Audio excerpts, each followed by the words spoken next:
우리가 노인과 시리즈를 계속 하고 있는데 다음 주로 마무리를 하고 그 다음에 이제 여름이니까 좀 이렇게 서머 플러스가 좀 주제를 가지고 좀 같이 좀 나누려고 합니다. 뭐 주식이나 또 여러 가지 뭐 그런 이슈들을 가지고 좀 같이 좀 나누려고 하고요. 이 다음 주에 이제 삼위일체로 좀 마무리를 하려고 하고, 그 하나님을 아는 지식이라는 시리즈를 쭉 하면서 하나님에 대한 생각을 좀 많이 했으면 좋겠다. 그러면 삶이 바뀌거든요. 그러려면 이제 성경, 하나님의 말씀을 아는 것이 이제 기초가 되어야 됩니다. 그러니까 목사님 전 시리즈 설교를 들었는데 별로 안 바뀐대요. 그러면 성경 안 읽어서 그래. 매일매일 성경을 읽는 삶이 좀 필요합니다. 그래서 오늘은 첫 번째는 우리가 하나님을 바르게 알지 못하는 이유, 성경을 왜 읽지 못하고 성경을 읽지 못하면서 우리가 어떤 삶을 살게 되는지, 두 번째는 그럼 어떻게 하나님을 알 수 있는가, 그리고 세 번째는 하나님을 알면 우리의 삶이 어떻게 변화되는가, 이렇게 좀 나눠보려고 합니다. 우리가 성경을 바르게 알지 못하는 이유는 이 존 스토트가 온전한 그리스도인이라는 책을 1980년도에 썼죠. 그때 이렇게 얘기합니다. 오늘날 복음주의 기독교에 생겨난 심상치 않은 동향들 중 하나가 반지성주의예요. 우리 모두는 그가 지식이 없는 열정을 지니고 있다는 데 동의하고 있다. 어디 이제 미국에서 있다가 자기 고향에 이제 내전이 났습니다. 정치적인 논란이 있었어요. 그 친구가 전쟁에 참여하려고 이제 자기가 내전에 참여한다고 이제 얘기를 한 상황이었어요. 신학교에서. 근데 물었더니 그 내용을 잘 모른다는 거예요. 그러면서 지식이 없는 열정을 지니고 있다는 데 동의하고 있다. 정치적인 생각은 있지만 내용을 잘 모른다는 거예요. 조국에 돌아가 소요에 가담하려면 그 소요의 전모를 알아보려는 노력이 필요하다. 반성이 없는 행동은 광신주의죠. 반성이 없는 신앙은 광신에 가깝습니다. 헌신이 없는 반성은 아무것도 할 수 없어요. 불평으로 삶을 끝냅니다. 우리에게는 반성과 헌신이 둘 다 필요한데 오늘날의 교회가 이 지성주의, 반지성주의, 이 지성을 잃어버렸다는 거예요. 나는 특별히 기독교와 관련된 지식과 성경을 통해 밝혀진 하나님에 대한 지식을 말한다. 여러분도 알다시피 성경 없이, 같이 읽을까요? 성경 없이 시작. 그리스도인다운 생활을 영위한다는 것은 거의 불가능하다. 왜냐하면 그리스도인다운 생활이란 하나님의 말씀에 대한 반응이기 때문이다. 성경 없이 그리스도인다운 생활을 영위한다는 것은 불가능합니다. 왜냐하면 그리스도인다운 생활이라는 것은 하나님의 말씀에 대한 반응이거든요. 성경과 성경을 통한 계시가 없다면 그리스도인다운 생활은 사실상 불가능합니다. 그럼 세상과 똑같이 살아가는 거예요. 세상을 비추지를 못합니다.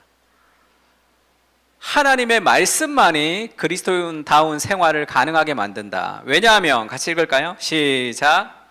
왜냐하면 그리스도인의 온전한 생활이란 그분이 신적 주도권을 갖고 하신 말씀에 반응하는 것이기 때문이다. 그리스도인다운 온전한 생활이 무엇이냐? 간단하죠. 하나님이 신적인 주도권을 갖고 하신 말씀에 반응하는 것이 그리스도인의 삶이죠.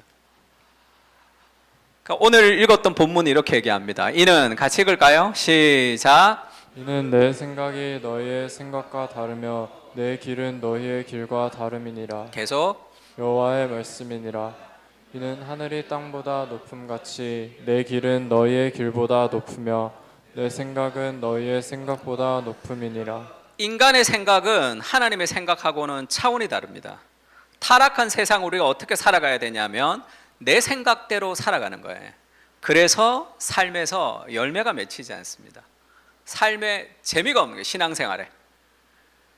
왜냐하면 하나님의 생각과 우리의 생각이 너무 차이가 나거든요. 이것을 인정을 하면 늘 하나님의 말씀을 가까이 두고 살아갈 수밖에 없겠죠.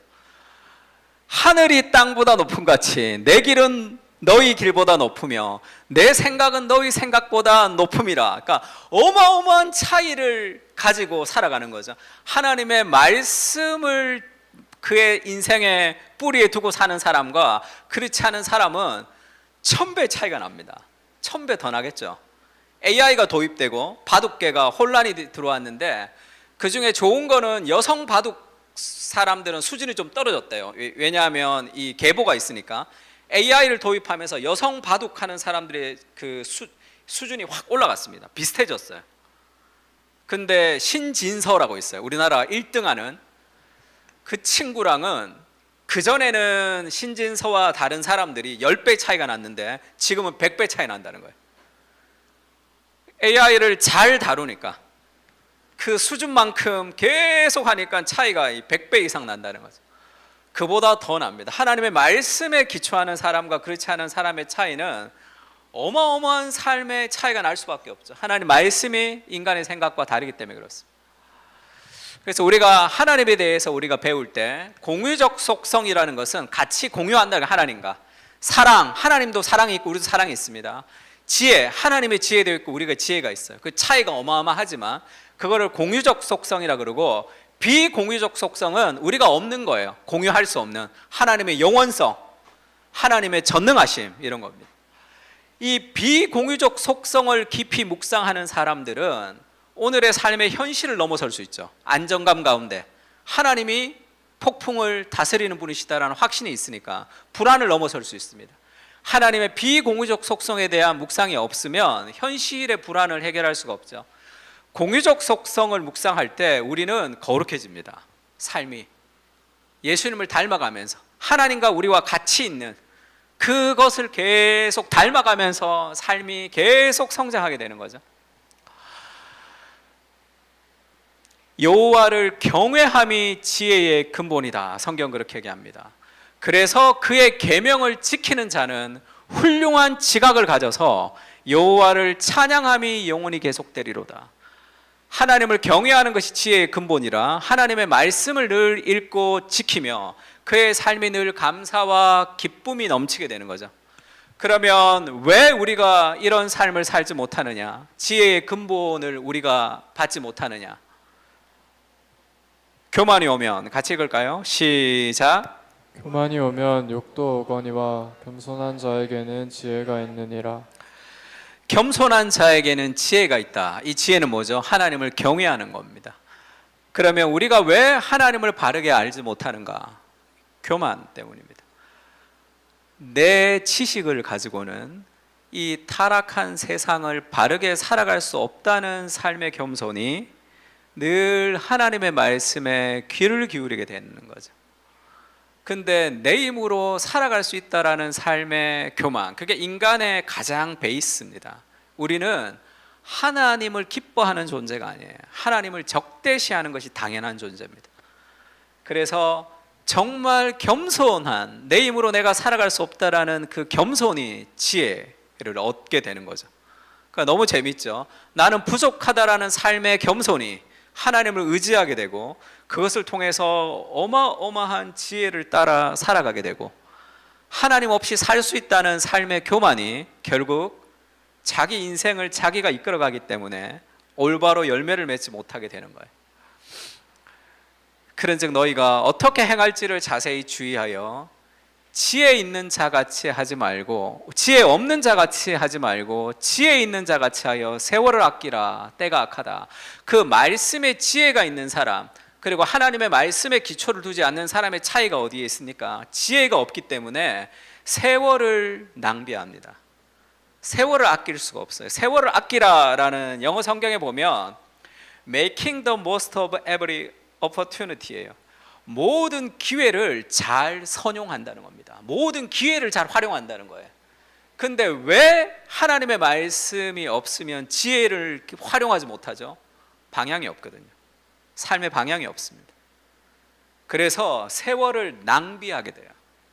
정말 열심히 살아가는데 삶을 낭비하게 된단 말이에요. 조혜련 씨 그 인터뷰하는 거 보면 정말 열심히 살았대. 일본에 가서 일본어도 열심히 하고 자기는 한순간도 열심히 안 산 적이 없대. 근데 왜 그렇게 열심히 살았는지 예수님을 만나고 나니까 알았다는 거예요. 공허하기 때문이야. 그 열심히 살았는데 어떤 만족도 없었다는 거예요. 근데 막 열심히 살아가는 거죠. 삶의 방향이 있으면 아무것도 하지 않아도 괜찮습니다.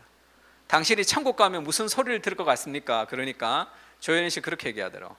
착하고 충성된 종아, 잘했다. 그 인정이 이미 있는 거죠. 내가 무엇을 하지 않아도.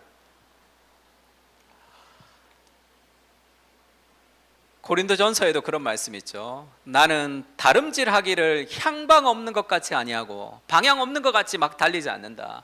싸우기를 허공치는 것 같이 하지 않고 내가 내 몸을 쳐서 복종하게 한다, 이렇게 얘기하죠. 왜? 하나님을 바르게 알지 못하면 방향이 없습니다. NLT 성경에는 나는 달리는데 purpose in every step, 나의 모든 발걸음은 하나님의 목적 안에 있는 거예요. 그러니까 늘 그 목적 안에서 걸어가는 거죠. I'm not just shadow boxing입니다. 막 이렇게 허공을 대고 막 shadow boxing 하지 않는 거죠. 왜죠? 하나님의 말씀의 삶의 방향이 있기 때문에. 그러니까 말씀이 없을 때 엄청나게 시간을 낭비, 세월을 낭비합니다. 때가 악한데. 그러면서 술 취하지 말라, 이는 방탕한 것이니 성령의 충만을 받으라, 에베소서 말씀이 있고요. 그 다음에 골로새서 말씀이 똑같습니다. 시와 찬송과 신령한 노래로 화답하며, 시와 찬송과 신령한 노래를 부르며. 그러면 성령의 충만을 받는 게 뭐냐? 그리스도의 말씀이 너희 속에 풍성히 거하여서 모든 지혜로 피차 가르치고 권면하는 것이 성령 충만이에요. 성령 충만은 말씀의 충만입니다. 그리스도의 말씀이 우리 속에 풍성하게 거하는 거거든요. 그렇지 않으면 술 취하지 말라, 이게 뭐죠? 다른 것에 삶을 낭비합니다. 다른 재미, 다른 즐거움의 삶을 낭비하게 되는 거예요.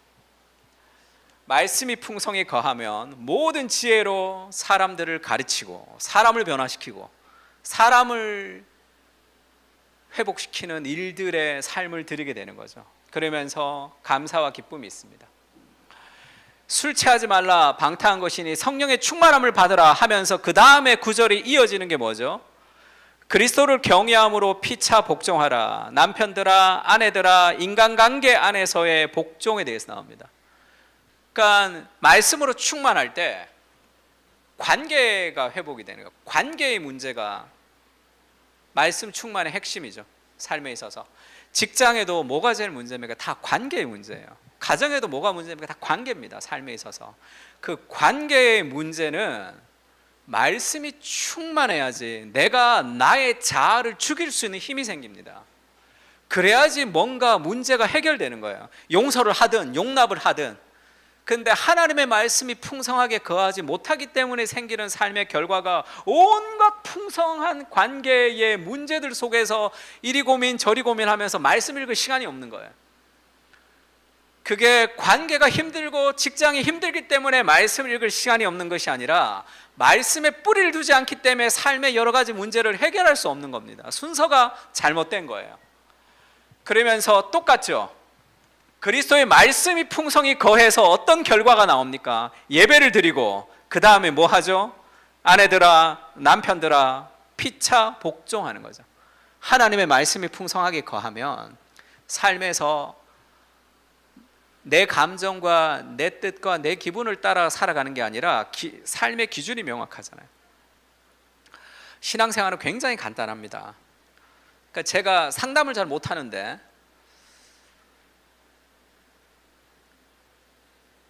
여러분 어떻게 들릴지는 잘 모르겠지만 내 기분이 그렇게 중요하지 않은 것 같아요. 내가 이 사람 어떻게 생각하는지, 내가 속으로 가고 싶은지 안 가고 싶은지, 그게 뭐 그렇게 중요할까? 말씀에서 하라는 거 하면 되지 않나? 이게 중요해요. 이게 중요하고 그렇게 잘 모르겠습니다. 여러분 기분이 별로 안 좋을 수도 있는데 모르겠어요. 그럼 뭐 그렇게 중요하나? 내가 느끼는 게 뭐 그렇게 중요하지 그게? 그것이 주인이 되게 하지 않아요. 하나님이 기뻐하시면 하면 되고 아니면 안 하면 되잖아요.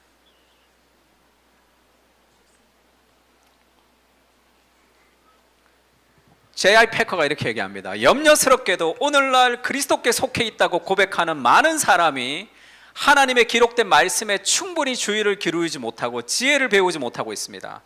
당신이 성경을 처음부터 끝까지 읽은 지는 얼마나 되었는가? 당신은 날마다 신문을 읽는 데 보내는 시간만큼 성경을 읽는가? 요즘은 신문 안 보니까. 당신은 유튜브를, 당신은 이렇게 핸드폰을 보는 시간만큼 성경을 읽는가? 우리는 얼마나 어리석은지, 우리는 하나님이 거저주시는 지혜를 받기 위한 수고를 하지 않기 때문에 평생 어리석은 채로 남아있다는 거예요. 그래서 삶이 굉장히 어리석은 채로 남아있습니다. 해결이 안 돼, 삶에 있어서. 그러니까 늘 어떤 이 문제의 구렁텅이 속에서 계속 살아가는 거죠. 하나님의 지혜를 받는 거죠. 그래서 우리가 이 공의적 속성을 통해서 예수님을 닮아가고 비공의적 속성을 묵상하면 삶의 불안에서 해결됩니다. 하나님이 전능하심을 정말로 믿으면 내 삶의 여러 가지 불안에서 자유하게 되겠죠. 만연해진 불안의 분위기는 희망의 싹을 질식시킵니다. 불안으로 인해 우울한 기분이 널리 확산되고, 불안과 르상티망은 대중을 우파 포퓰리즘으로 인도하여 혐오를 선동한다. 이 한병철 교수의 불안사회에서 나오는 얘기죠. 왜 오늘날 사람들이 불안이 조장이 되면 이 정치적으로도 굉장히 극좌, 극우가 많죠. 뭔 놈의 당대표 하나 뽑는데 뭐가 그렇게 난리야. 다들 온갖 난리 다. 서로 잘 뽑아서 뭘 잘 하면 되지. 여기도 저기도 거기에 뭐 온 힘을 기울이는 그리스도인들도 있습니다. 뭐가 그렇게 중요하다고 그것이. 불안은 르상티망이 뭐죠? 니체가 얘기했던 그 불만, 원망 같은 걸 르상티망이라고 해요. 다시 생각하는 거죠. 그러니까 이런 것들이 우리를 극으로 모으는 거예요. 감정을 극으로 몹니다. 민주주의는 불안에 굴복하면 무너지죠. 불안과 민주주의는 양립할 수가 없습니다. 자기 의견을 절대적이라 주장하면서 타인의 이야기를 경청하지 않죠. 이 불안에 질식당해서 그렇습니다. 불안은 훌륭한 지배도구죠. 대중을 순종하게 하고 공갈에 취약하게 만들며 사유할 용기를 사라지게 합니다. 오늘날 불안한 사회이기 때문에 해야 될 일이 너무 많은 거예요. 그래서 생각할 수가 없습니다. 머물러서 하나님의 말씀에 깊이 생각을 해야지 삶을 지탱해 갈 수 있는데, 밀려오는 그 삶의 불안이 우리를 막 힘들게 하죠. 그 불안을 해결하는 것은 하나님이 누구신지를 묵상하는 겁니다. 이 역사의 주인이 하나님이시다라는 것을 인정할 때 우리가 일희일비하지 않을 수 있습니다. 불안 사회도 그렇게 얘기하죠. 불안이 지배하는 곳에 자유가 없습니다. 불안은 이정표를 세우지 않고 오히려 경고 표지판만 세웁니다. 대학생들도 보세요. 대학교 1학년도 보세요. 뭐 하는지. 다 불안. 취직하기 위해서 계속 뭘 합니다. 희망만이 이정표를 세우고 의미와 방향을 찾게 해주지만, 불안은 앞으로 나가는 것 자체를 불가능하게 하죠. 불안은 시야를 좁히고 차단합니다. 궁지에 몰린 기분이 들게 하고, 불안은 미래를 가로막고 가능한 것과 새로운 것을 향하는 통로를 차단해 버리죠. 삶의 그 불안이 우리를 꼼짝달싹할 수 없게 합니다. 이것은 하나님을 바르게 알지 못할 때 생기는 문화의 내러티브죠. 돈 때문에 불안하다는 착각이라는 책이 있는데, 다우친 마나부라는 그 골드만삭스 이 트레이딩 했던 사람이 쓴 책입니다. 강추 꼭 한번 보세요. 돈 때문에 불안하다는 착각에서 이 사람이 이렇게 얘기합니다. 당신의 불안은 누군가의 비즈니스라는 거예요. 예전에 전기 자본주의는 물건이 많았습니다. 근데 이 공급이 부족하니까 물건을 계속 만들고 직장도 막 계속 생기고 그랬죠. 지금은 후기 자본주의, 이미 물건이 있을 만큼 있습니다. 그래서 사람들은 물건을 많이 사는 시대가 아니라 화폐를 많이 쟁여두는 시대죠. 그러면 기업들은 어떻게 해야 되냐면 금융상품을 통해서 그것을 계속 사용하도록 해야 되잖아요. 그래서 예전에는 동경을 통해 물건을 사게 했다면 오늘날엔 불안을 통해서 금융상품을 사게 하는 거예요. 그렇지 않으면 회사가 지속될 수가 없죠. 그래서 결국은 당신의 불안은 누군가의 비즈니스로 삶이 지금 불안을 조장하고 있는 시대를 살아가고 있다는 거예요. 돈을 사랑하지 말고 있는 바를 족한 줄로 알라. 그가 친히 말씀하시기를 내가 결코 너희를 버리지 아니하고 너희를 떠나지 아니하리라. 이 삶의 안정감은 돈의 문제가 아니라 하나님이 누구신지에 대한 삶의 확신의 문제예요. 그래서 불안해서 뭐 합니까? 주식. 많이 하죠. 그래서 이 사람은 이 펀드 매니저인데도 주식을 통해서 개인이 성장하는 것으로는 일본이 계속 망한다는 거예요. 너 혼자 주식에서 돈 버는 것으로는 해결되지 않는 거죠. 왜냐하면 일본 경제 자체가 망했기 때문에. 그래서 엔화가 떨어져도 경제가 망하는 이유가 뭐냐? 제품을 세계적으로 판매할 수 있는 생산 능력이 떨어지기 때문이죠. 이것을 구조적으로 해결하지 않으면 내가 주식을 통해서 돈 벌고 안 벌고가 아무 문제가 없다는 거예요. 아무리 벌어도 결국 일본은 망하게 된다는 거예요. 그래서 일본의 젊은이들은 주식 투자를 통해서 돈 벌려는 그런 것 말고 생산을 통해서 세계적으로 일본을 경제를 살릴 수 있는 마음을 가지고 공부를 해야 된다. 그렇게 얘기합니다. 돈을 모으는 것 자체가 해결책이 되지 못하고 가장 중요한 것은 생산력이 확보가 돼야 된다. 그런 비전을 가지고 살아야 된다는 거예요. 주식도 이렇게 얘기합니다. 주식 투자를 통해서 돈을 얻는 건 두 종류죠. 회사가 막 잘 돼요. 그래서 물건도 잘 팔리고 그래서 배당을 받는 거 좋은 일이죠. 회사가 잘 되고 가치가 높아지고 사회의 가치를 생산하는 일입니다. 그 다음에 주식을 통해서 어떻게 돈 버냐 하면 어떤 소문이 있어요. 이 회사가 뭐가 될 거다, 뭐가 되지 않을 거라. 근데 주식이 올라가다가 좀 떨어지려고 그럽니다. 그러니까 빨리 팔죠. 그러면 그 누가 삽니까? 딴 사람이 사는 거예요, 비싸게. 그러면 그 돈은 그 사람 돈을 내가 가지고 오는 거죠. 어떤 사회적 가치도 만들지 못하는 돈입니다. 그것을 공공연하게 얘기하죠. 빨리 떨어질 때 팔고 사야지. 그 돈이 누구 돈이에요? 남들 돈 다 내가 먹겠다는 거잖아요. 그러면서 기업의 가치가 올라가고 생산성이 좋아지면 누군가에게 도움이 되는 기업의 지갑에서 돈을 버는 거, 이건 사회적 가치가 있는 겁니다. 또 다른 하나는 투자자를 표적으로 삼는 돈이죠. 이 두 가지가 투자인지 도박인지를 파악하는 열쇠가 됩니다. 근데 그런 건 별 관심이 없어요. 떨어질 때 빨리 팔고 사서 내 돈 벌면 된다는. 그럼 사회가 다 망하죠. 다 망합니다. 그렇게 개인이 주식하는 그것을 이 불안 때문에 우리가 그렇게 나가는 거잖아요. 그래서 개인들 만나서 목사님들도 만나고 집사님들도 만나고 다들 만나면 주식에서 몇 천씩 이런 사람들이 얼마나 많은지 몰라요.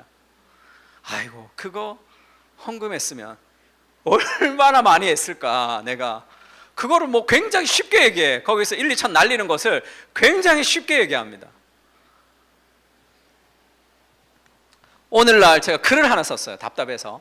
우리가 다음 주에 주식에 대해서 한번 말씀을 좀 나눌 텐데, 특히 젊은 사람들은 좀 더 큰 꿈을 가져야 됩니다.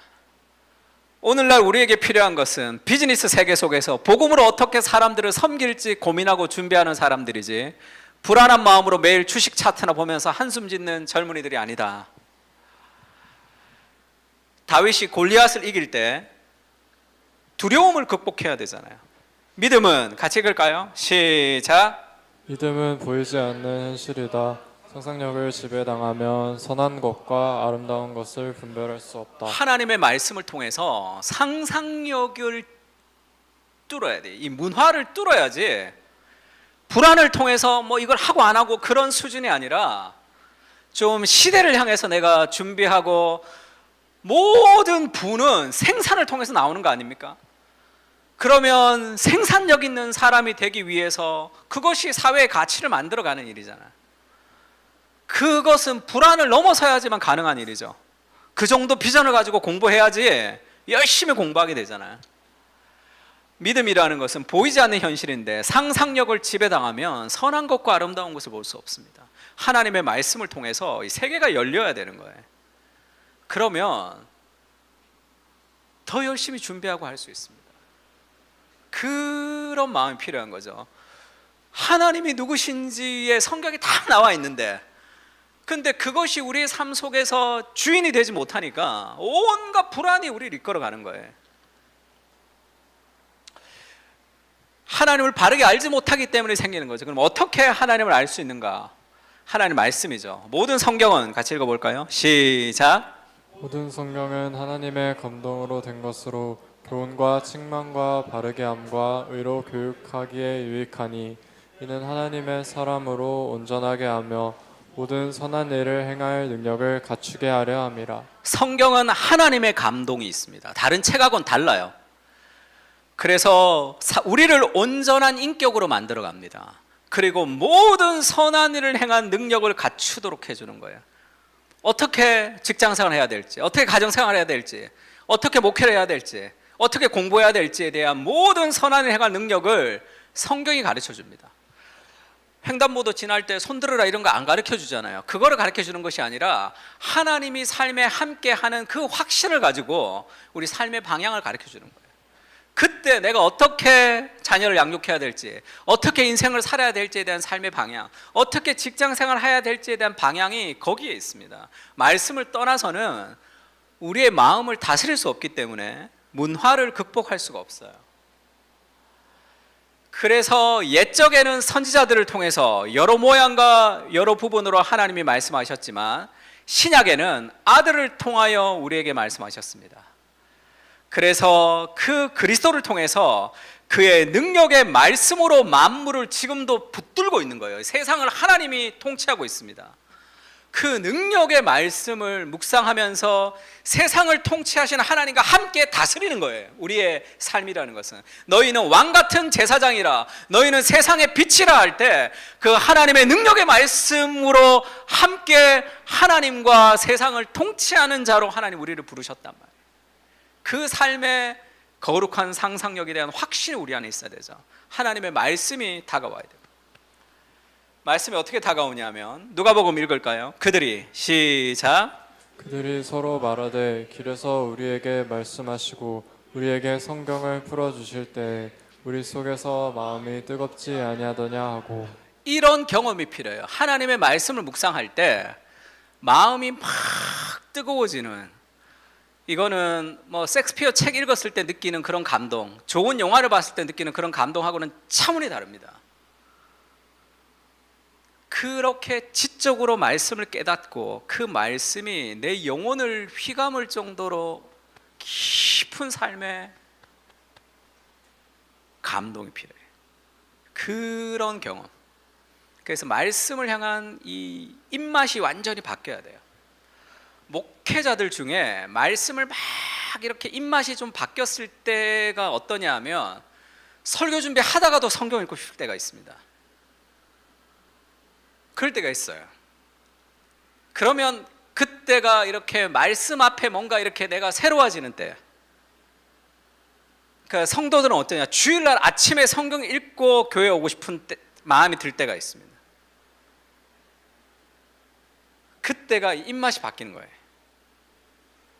왜? 잘 먹는 사람들은 새벽기도 마치고도 삼겹살 먹더라고요. 새벽기도 마치고 와서 새벽 6시에 막 삼겹살 먹고 이러더라고요. 그게 어떻게 가능한가? 입맛이 다르죠. 그런 게 있죠. 그런 하나님의 말씀에 대한 입맛이 좀 변화돼야 됩니다. 성경을 뚫고 나온 하나님이라는 책이 있는데 사이더스 윌리엄스가 쓴 책인데, 당신의 참모습을 알려면 자아를 분석할 게 아니라 하나님을 찾아야 됩니다. 적당히 타협하거나 창조주 하나님의 주변을 맴돌기만 해서는 안 되죠. 물가에서 덜덜 떨며 발끝만 담가서도 안 된다. 무한히 선하신 그분의 바다에 온몸으로 뛰어들어야 된다. 말씀의 바다 앞에 삶을 던져야 되는 거예요. 그 다음에 삶에 어떤 방향이 생깁니다. 인간은 경외를 품고 살도록 지어졌습니다. 성경은 창조주를 향해 경외를 품으라 말하죠. 근래 연구들은 경외심을 느낄 때 사람들이 더 너그럽고 이타적이며 환경에 대한 책임과 지적 분별력이 높아지고 우울감과 불안감이 낮아진다는 것을 발견했다. 하나님이 누구신지를 생각하면 삶의 불안에서 해결되죠. 점점 벗어납니다. 우리가 아까 불렀던 찬양도 아름답고 놀라우신, 사람이 아름다움에 매료되면 삶이 너그러워집니다. 그래서 팀 켈러가 하나님의 정의를 실현하기 위해서는 가난한 자들을 불쌍히 여기는 마음이 필요한 것이 아니라 하나님의 아름다움을 경험하는 마음이 필요하다. 그러면 삶이 너그러워져요. 우리가 이 문제를 해결하려고 노력하는 거 아닙니까? 그래서 성경을 볼 시간도 없을 정도로 우리 마음이 줄어드는 거 아니에요? 그러나 그것은 경외를 회복할 때만 해결되는 문제죠. 해마다 3,500여 명이 35,000여 명이 에베레스트 산으로 그랜드 캐년으로 나이가라 폭포로 여행하는 것도 그리 놀라운 일이 아니다. 우리 인간은 장엄한 광경에 취해 즐거이 우리 자신을 망각하기를 갈망합니다. 좀 힘들면 요즘 어디 가요? 뭐 산티아고 어디 순례길 막 하잖아. 거기를 뭐 몇 번 갔다 오면서 느낀 거, 거기 안 가도 말씀을 좀 깊이 묵상하면 어마어마한 통찰을 다 얻습니다. 거기서 막 엄청나게 고생하면서 얻잖아 다들. 그것도 뭐 어느 정도 되는 진리도 아닌 하나님의 장엄함 속에 있으면 다른 것들로부터 채우고 싶어하는 그런 욕구들이 점점 사라지게 됩니다. 이성미의 못 간다라는 유튜브 프로그램이 있어요. 못 간다가 뭐냐면 못다한 간증을 다 한다예요. 간증할 때 못했던. 그래서 뭐 송은이도 나오고 이 조혜련 씨가 나왔습니다. 그래서 너는 성경을 1년에 한 3, 4독 하지 않냐 이렇게 물었어요. 이성미 씨는 3독 정도 한대요. 빠르게 성경 읽는 팀이 한 팀이 있습니다. 이 팀이랑 빠르게 성경을 읽고 그 다음에 아주 느리게 성경 읽는 팀이 한 팀이 있어요. 그 팀이랑 같이 느리게 읽고 그 다음에 중간 정도로 읽는 성경 속도를 3가지로 해서 이렇게 카톡을 만들어 놓고 3가지로 1년에 한 3독 정도 한다는 거예요. 조혜련 씨한테 너도 1년에 한 3, 4독 하지 않니? 그러니까 이렇게 얘기해요. 아니 나 10독 하는데 그렇게 얘기하는 거예요. 성경 1년에 10독에서 지금 신앙생활 14년 차인데 100독 넘었대요. 성경을 지금 신학대학 박사해서 목사입니다. 이제 안수 받으면 목사가 되는 박사학위 교회사까지 전공을 다 했어요. 박진영은 들으면 안 되지만 조혜련 씨 강의는 꼭 들어도 돼요. 박진영 씨 3일치 듣다가 제가 막 듣다가 도저히 듣지를 못해서 내가 껐는데, 그러면서 어떤 얘기를 하냐면 막 한참 신앙생활 할 때 이성미 씨가 전도했거든요.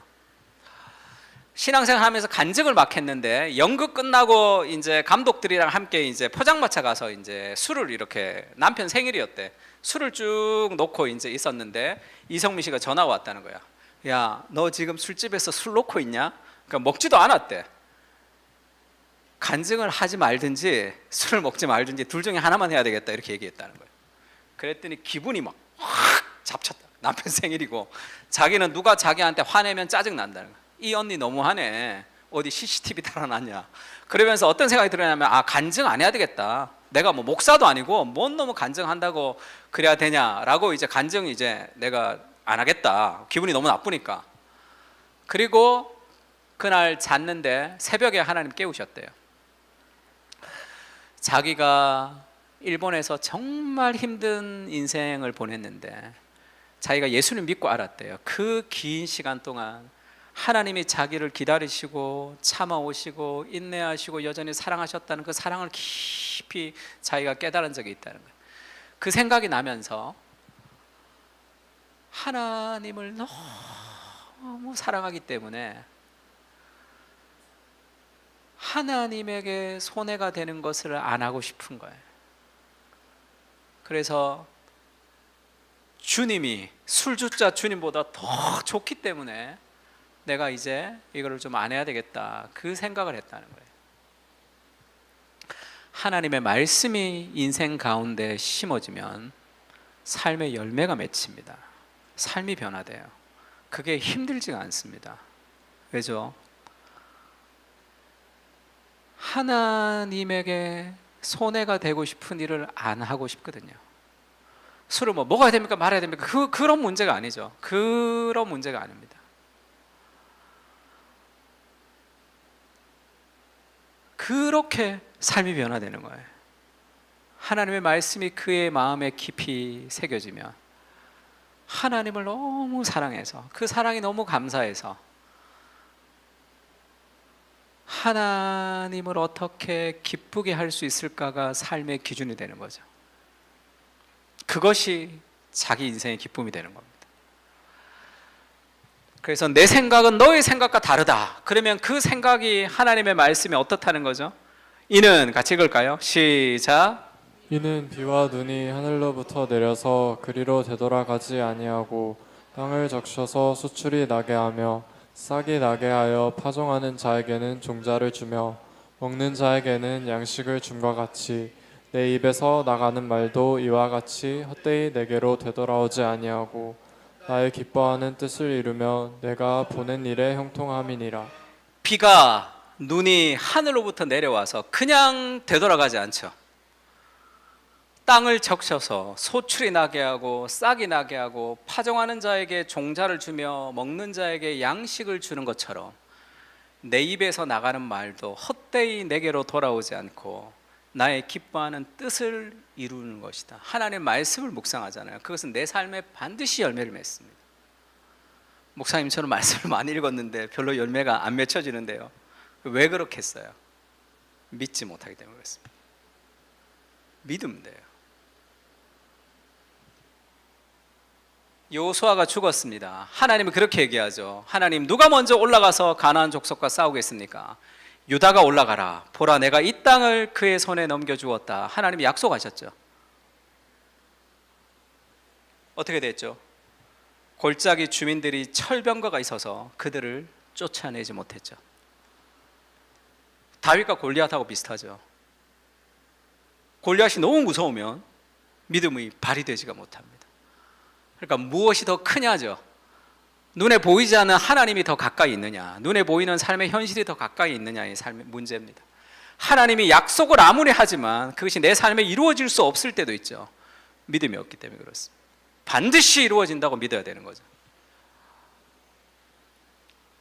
제가 우리 유호 돌잔치 하면서 그렇게 얘기했습니다. 인생에서 특히 엄마들, 그렇죠, 자녀를 키우는 엄마들은 뭐 이렇게 뭐 하고 싶은 것도 많습니다. 먼저 뭐가 필요하냐면 믿음이 필요하죠. 우리의 자녀를 하나님이 아름답게 인도하신다는 삶의 확신, 나의 개인과 우리의 가정과 우리의 교회를 통해서 하나님이 일하신다는 삶의 확신입니다. 그리스도가 십자가에서 못 박히면서 목숨을 걸면서 우리를 구원했잖아요. 그러면 내 인생이 이대로 끝나지 않을 것이라는 삶의 확신을 믿어야 되는 거죠. 그것을 믿으면 이루어집니다. 내 개인과 우리의 가정과 연약한 공동체를 통해서 하나님이 일하신단 말이에요. 그리스도께서 이미 약속하셨잖아요. 목숨을 버리셨단 말이에요. 믿으면 돼. 그렇게 보이지 않아도 믿는 거죠. 그 믿음이 우리를 변화시키는 거예요. 오래 황폐된 것들 다시 세우는, 역대 파괴된 기초를 세우는 그런 하나님의 사람으로 하나님 우리를 부르셨다는 그 삶의 확신을 믿으면 그렇게 살게 됩니다. 그것이 말씀이 역사하는 거죠. 우리의 능력을 넘어서 그를 정말로 믿으면 되죠. 그러나 이 모든 일에 우리를 사랑하시는 이로 말미암아 우리가 넉넉히 이긴다는 거예요. 영어 성경에 보면 하나님의 사랑으로 어떠한 정복자보다 나는 더 위대한 정복자가 될 것이다, 이렇게 얘기해요. 어떠한 정복자도 우리를 정복할 수 없다, 이렇게 얘기하세요. 우리를 우리 주 그리스도 예수 안에 있는 하나님의 사랑에서 끊을 수 없다는 것을 정말로 믿으면 삶에 여러 가지 안정감이 있고 그 안정감이 우리를 건강하게 살아가는 열매를 맺게 하는 거예요. 그렇지 않으면 삶의 불안이 우리를 이끌어갑니다. 하나님을 알 때 같이 한번 읽을까요? 시작. 하나님을 알 때 우리는 어떤 삶을 살게 되는가? 정말 말씀을 믿고 말씀을 묵상할 때 우리가 어떻게 되느냐 하면요, 우리가 먼저 가지는 착각이 한 가지가 있는데, 우리가 성경을 통해서 하나님을 알게 될 때 이런 이 서울시의 교통 정보판 같이 안다고 생각해요. 모든 걸 다 안다는 거예요. 그렇게 생각하는 경향이 있습니다. 하나님이 이게 어떤 의도인지, 이게 왜 그렇게 되는지에 대한 세상의 모든 것을 다 아는 그런 하나님의 지식이 우리에게 들어온다고 착각하는 거죠. 그렇지가 않습니다. 하나님 우리에게 지혜를 주신다고 할 때 바로 이런 식으로 보여준다고 가정하는 실수를 범한다. 우리 주위에서 일어나는 섭리적 의미와 목적에 대한 깊은 통찰력, 하나님이 어떤 경우에 왜 그렇게 하셨는지, 앞으로 어떻게 하실지를 깨닫는 능력이라고 가정하죠. 하나님과 가까이 교제하면 자신이 통제실 안에 있게 될 것이라고 착각합니다. 이런 일은 없어요. 늘 불안하고 그 다음에 여러 가지로 늘 믿음이 의심스러울 때도 있고 그런 상황이 없어지지가 않습니다. 그 지식이 다 들어오지 않아요.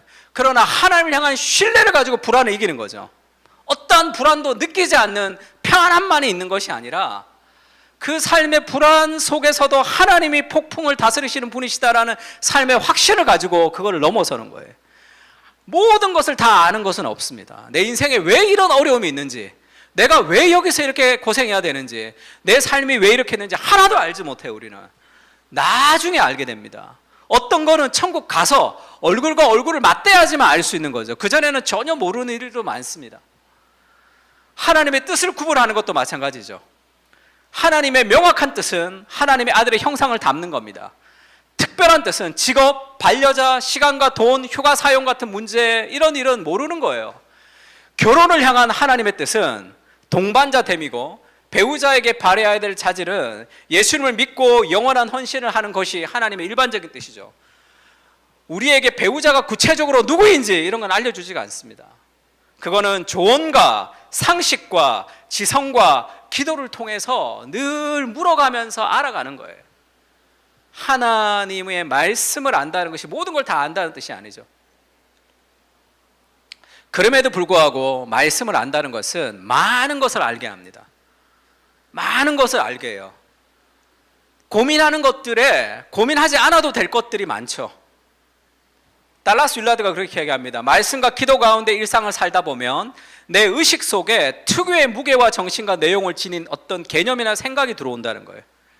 내 경험상 이것은 하나님의 음성과 연결이 됩니다. 종이에 적어두거나 다른 사람과 의논할 때도 있다는 거예요. 그러나 하나님이 내게 말씀하셨다 이런 얘기는 안 한다는 거예요. 자기가 그런 식으로 표현하지는 않는다는 거예요. 틀릴 수도 있으니까. 일반적으로 하나님께 나아가 구체적인 지침을 구하기보다는 언제라도 들을 수 있는 조용한 내면의 공간을 가꾸는 것이 훨씬 더 중요하다. 이거를 이렇게 할까요? 저렇게 할까요? 라는 그런 고민이 많은 것은 말씀에 대한 이해가 부족하기 때문에 그렇습니다. 하나님과 가까이 가면 가까이 갈수록 그런 종류의 기도를 안 하게 돼요. 왜냐하면 대충 다 압니다. 뭘 어떻게 하는 것이 맞는 것인지를. 그래서 우리가 지혜로운 사람들, 하나님과 가까이 있는 사람들에게 어떤 조언을 구할 때 그게 기가 막힌 지혜가 막 쏟아지는 이유가 거기 있는 거 아니겠어요? 하나님 가까이 있을 때 대부분 다 알게 돼요. 이럴까 저럴까 고민하지 않습니다. 이럴까 저럴까 고민하는 것은 뭔가 잘못 선택하면 잘못되지 않을까라는 불안 때문에 그래요. 죄가 되지 않는 거라면 다 괜찮습니다. 다 괜찮아요.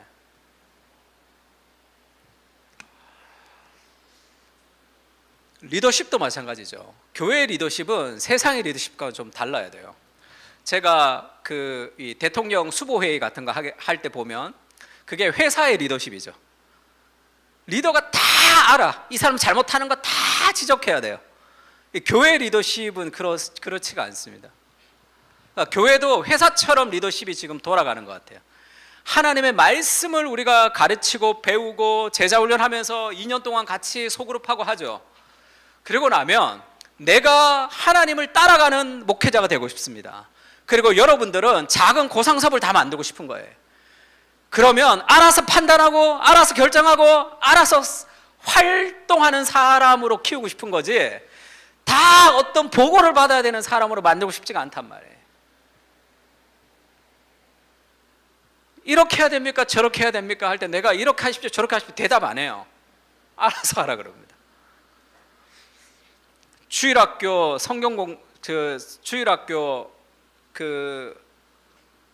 성경학교 이렇게 해서 이 보고서 같이 이렇게 해서 보냈더래. 목사님 이렇게 할까요? 제가 보지도 않아요. 죄가 되지 않는 거면 다 해도 됩니다. 그래서 제자 훈련하는 거 아니에요. 계속 말씀으로 사람을 양육하는 거 아닙니까? 이럴까요? 저럴까요? 묻지 마세요. 그냥 하면 돼요. 그리고 잘못된 거는 나중에 고치면 되잖아요. 그렇게 배워가는 거죠. 그렇게 우리가 세상 가운데 살아가는 겁니다. 징기스칸의 리더십과 독일의 전차부대의 리더십이 강력했던 이유가 뭐냐 하면요, 2차 세계대전에 독일의 전차부대를 이길 수 있었던 이유가 뭐냐면 독일은 소대장이 다 결정해요. 그들을 모아서 이 장교 훈련을 엄청 열심히 시킵니다. 그러면 현장에서 결정하도록 다 키운 거예요. 안 그러면 어떻게 됩니까? 포를 때릴까요 말까요? 물어보고 여기 또 물어봐야 되죠. 얘기하면 실행하려고 그러면 또 여기서 마음 바뀌면 또 바뀌어야 되잖아. 제가 예전에 여의도 순복음교회에서 리고레 왔을 때 한번, 제가 어느 큰 교회에서 리고레 왔을 때 한번 세미나를 한 적이 있는데 15분 남았어요. 그래서 피아노를 쳐야 되는데 열쇠가 잠겼더라고요. 피아노 열쇠 열어달라 그러니까 사무실로 가라 그러더라고요. 사무실에 갔더니 어떤 위원장 도장을 받아야 되고, 도장 받고 키 받아 왔더니 쉬는 시간이 다 끝났어. 이게 뭐지? 내가 그 생각이 들더라고요. 그러니까 무슨 보고를 나한테 하지 마세요. 목사님 예산이 얼마입니까? 얘기도 하지 마세요. 이게 필요한지만 생각하고 집행하면 돼요. 돈은 다 하늘에서 다 주니까. 그렇게. 그래서 우리는 같이 읽으세요. 우리 교회 모토입니다. 하나님과 시작. 하나님과 가까이 교제하면서 손좋지 후보고 하라. 막 다 결정하고 하는 거예요, 교회 앞에서. 그러니까 그거 하려고 제자훈련 하는 거잖아. 그러니까 그렇게 잘못된 것들을 고쳐 나가면서 하나님의 뜻 안에서 우리가 살아가는 거예요. 웬만한 건 다 알 수 있습니다. 그렇게 리더가 되는 거죠. 다 한 사람 한 사람이 그렇게 결정하는 거지. 목사님 이거 어떻게 할까요? 이거 어떻게 할까요? 저 보지도 않습니다. 그거를 보면서 이걸 이렇게 고치고 저렇게, 그런 리더도 있죠. 저는 그렇게 키우고 싶지 않아요. 예수님이 제자들 남겨놓고 올라가 버리잖아. 그냥 3년 동안 제자 훈련했잖아. 이것이 하나님과 가까울 때 알게 되는 풍성한 삶의 열매입니다. 이렇게 할까요 저렇게 할까요에 대한 분명한 선이 서는 거예요. 또 그것을 배워가는 겁니다. 그걸 배워가는 거예요. 실수하면서 배워가는 거죠. 그러면 하나님을 알게 될 때 어떻게 알게 되는가? 잘 모릅니다. 이 초보 운전들이 골목길을 가는 거랑 비슷해요. 이 초보 운전이 골목길을 갈 때 어떻게 생각합니까? 당신은 왜 길이 좁아졌는지, 왜 그렇게 심하게 구불구불한지를 묻지 않습니다. 왜 동네 차들이 저곳에 주차되어 있는지에 대한 철학적인 질문도 던지지 않아요. 단지 실제 상황을 제대로 보고 행하려고 애씁니다. 이거 안 부딪히려고 그냥 그거 보고 그냥 가는 거예요. 하루하루 앞을 보면서 믿음으로 그냥 걸어가는 겁니다. 신적 지혜는 우리가 일상생활의 실제 상황에서 바로 그와 같이 할 수 있도록 도와줍니다. 하나도 몰라요. 왜 그렇게 됐는지 전혀 모릅니다. 그러나 한 발 한 발 믿음으로 가는 거죠. 하나님은 스스로 숨어 계신 분이십니다. 그분은 우리가 겸손해지기 위해서, 믿음으로 행하는 법을 가르치기 위해서 다 안 알려줘요. 믿음이라는 게 있어야 되니까. 하나님의 음성이, 하나님이 이렇게 하셨습니다, 하나님이 저렇게 하셨습니다, 그거 저는 믿지 않습니다. 하나님은 그것보다 하나님을 신뢰하기를 원해요. 불안하지만 하나님을 신뢰하기를 원하신다고. 교회 안에서 우리 삶 속에서 수행하시는 섭리적 목적에 대해서 우리가 알고 싶어하는 것은 거의 모릅니다. 그렇다면 지혜가 무엇입니까? 하나님을 경외하고 그의 명령을 지키는 거죠. 이해되든 이해되지 않든 우리는 하나님의 길을 분별하지 못할 때도 하나님을 신뢰하고 하나님 안에서 기뻐할 수 있어야 합니다. 성경을 통해 하나님의 모든 지식을 공유하는 것이 아니라 한 치 앞을 잘 모르더라도 하나님이 지혜로우시다 고백하면서 시종일관 하나님의 말씀에 비추어 하나님을 의뢰하며 순종하는 것입니다. 성경을 보면 요셉의 인생을 쭉 볼 수 있잖아요. 내 인생을 하나도 모릅니다. 근데 요셉의 인생을 쭉 보면 뭘 알 수 있는 거죠? 힘들고 어렵지만 그 속에서도 하나님이 함께 하시는구나라는 그 계시의 드라마로서의 하나님의 원리를 가지고 오늘의 내 삶도 한 치 앞도 알 수 없지만 하나님이 여전히 나와 동행하시고 내 삶에 그 무엇도 낭비하지 않으시는 분이 모든 것을 합력하여 선을 이루시겠구나라는 확신을 가지며 오늘의 어려움을 이겨나가는 거죠.